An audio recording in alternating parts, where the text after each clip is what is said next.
Amate yo wagerega kya karosa ye. Imate you no akmo. Osama kweye nyayo.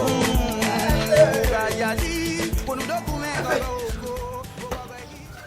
Amo. Why do you? You were walking or it? Why do you? You win. You win. You go. You go. You win a massive of American amigo. You go. Mommy, what is it? Efe, why ya uwe yara ni bujo.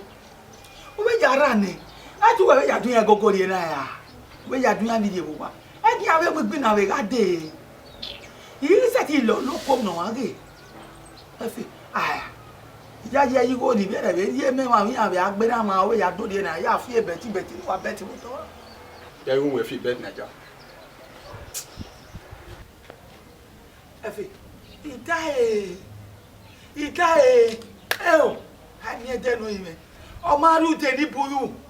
Adege to ori to ni buru gom. E go na ha.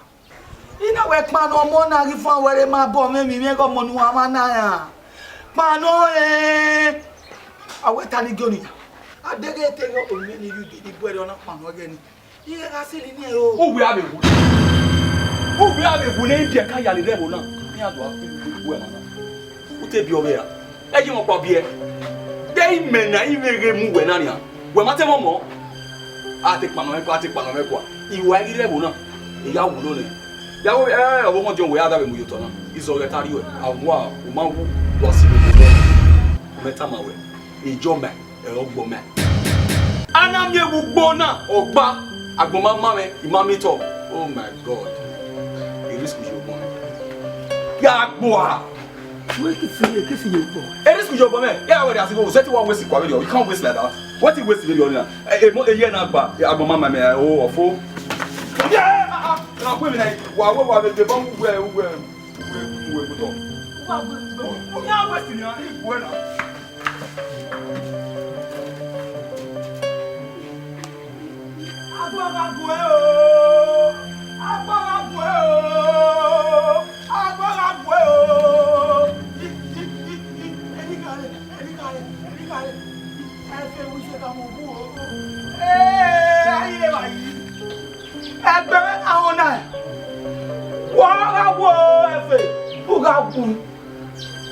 Uga ni be ka ye gun ame do to wa to di reserve.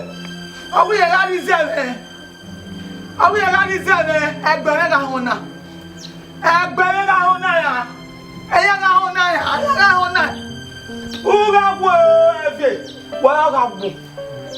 Omo down ki mere. E je down ki mere. Efe. Efe wa ge wesin. Wo sunu iwe tu mo. My brother, o papa no muwe mana. O papa no muwe mana, o believe. Wo sunu O muwe be no muwe ri ona ni agbe me. Abuna do ge o won e do to asesha. We are Muhammad. O mana gbe me wa ti di yi ti. Hi God. you no kwa wo. My brother.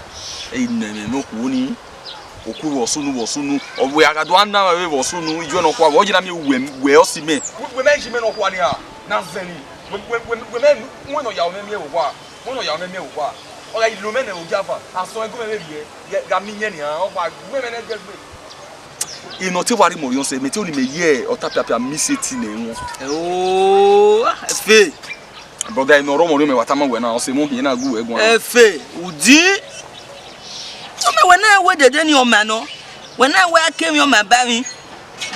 Eh?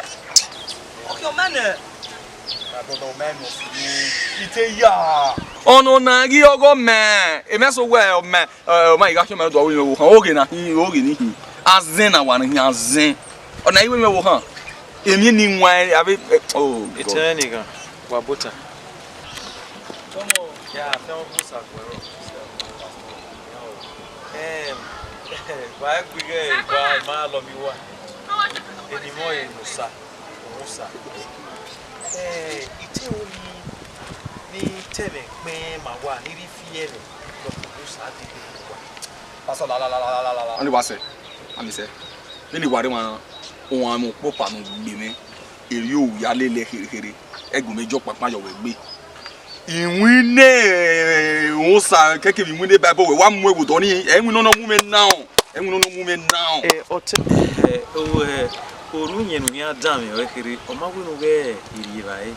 Unda e be no one time where thou shall not live by bread alone, but by every word that proceeded out of the mouth of God. Hey, what damn you? Only man will get you by. Or what you will carry by. A honuya damn you. And Atana. Any bread in there, near when I live by low. I mean, any bread, I'm aware. I'm any bread in that.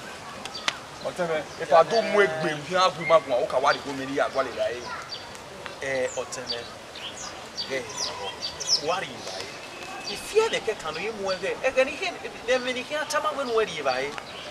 If no river where is Jesus Christino Mumafa, Torre do who he might wear. You are going to Canada, quick bread, my brother. We are going to buy a boy, you get a woman without almost a hundred. Yeah, the good one, yeah, by warrior on the time. Oh, we're going pastor. We are going to wait on men. We are going to go men now. What do you told me? Oh, yeah.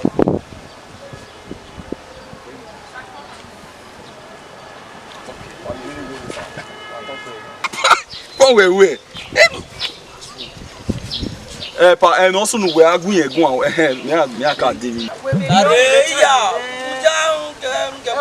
If I am no, man, we're going. We want to go see the one. They are willing to do. They are doing it. And we are playing with them and we are trying. Team Laho, many can't attack me or my wound resident even why. One of my if my bucket canoe, Benny and here you will have it your way. Now,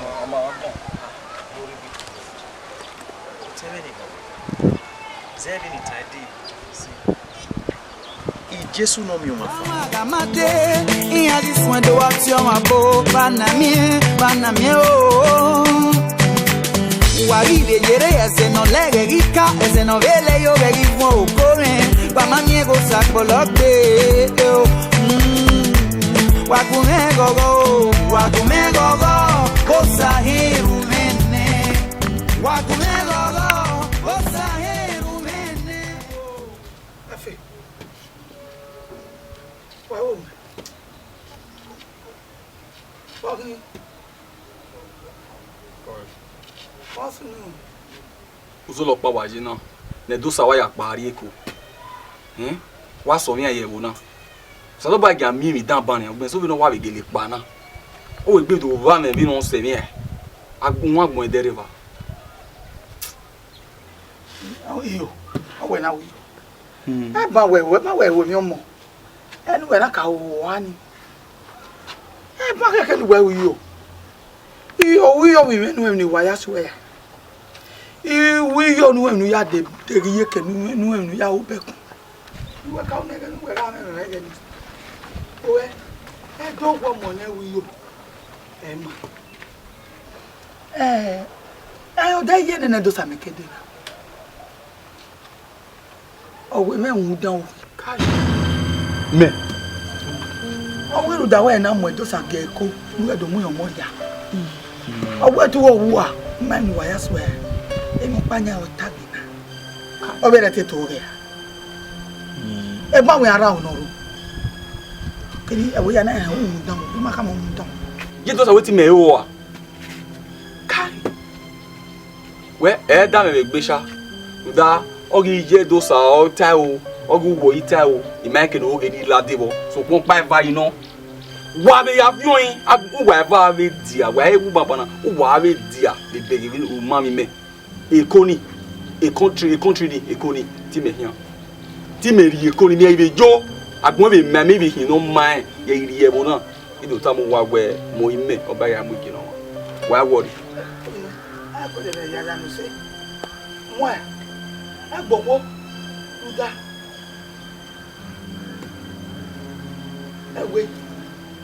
Back no kakala. Where is it? Emila do. Back do again. Ofita no kwa ka oje. You see pa. Me have tam where Oswo e be Oswo. Oswo nyane ka Oswo na be Oswo there. Oswo be Oswo, you also not take Oswo. E ke no ri bi o ege. Ime we me tam where Oswo se ti bi Oswo. Àwọn ewurion. But Oswo not take bi we. O salo bo awe eru ne. E o wa na no we o we ayo no. O wa oje na o wa na e we go no mama me talk na here sleep. We am you. Era boy.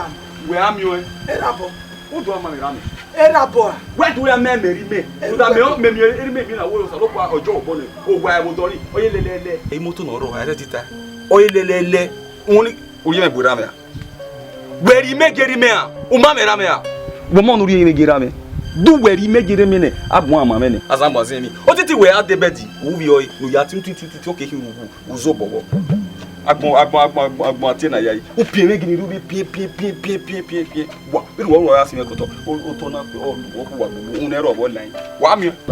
Wo titi me adebedi ati dia. Ya wo tiki ya. Asun wa me bi na asun wa agbelu wa ya fe. De ke de amulu wa ya ati. Asun wa agbelu wa. Ya mama miracle store na gbon ma. E o ma na gbon no ma unu ati. Azo agbugwe. Gbija mama e jagbere won. Gbija mama e jagbere won. Efe. What titi me have your bed titi here? Well, what give you a pane? You guys take pane, what give you an as a boy? Well, as I am a boy before you well, make party. If we are young, what I will be. Ya boy, but you are. I did better, a good young mamma, I did better. Oh, one on the way, Yako. I wa. What I said the nether at your baby. Ya come here any hour. Wow. Baba na we gboja ibi. O ya ma de do we ku do ba won me nu ye me won ro ri yu. Ile. O wa gwa.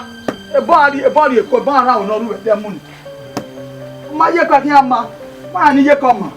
O so na mama re ko we kian akin. So na mama re ko we kian akin. Baba la we gbe. Wa we o wa na we di we se na o je na. Ima me hu me no te ba me tembu we gbera na. De ti fi o papa kala ripo. Abo na we gbe wo we bed mi we bi o yi. Age da gi ja bi e. E bed e me no o we no kana tamma me. We. E bed da gi ja bi o we titi ya de bed o we de amo we atikia. Aze o ya gbe fun wa o. Wa mi we titi we bi e bed. O te gi bi e. O we da gi ja bi e. I don't want to put there. One I go my way. So the thing you want, I don't go right in the water.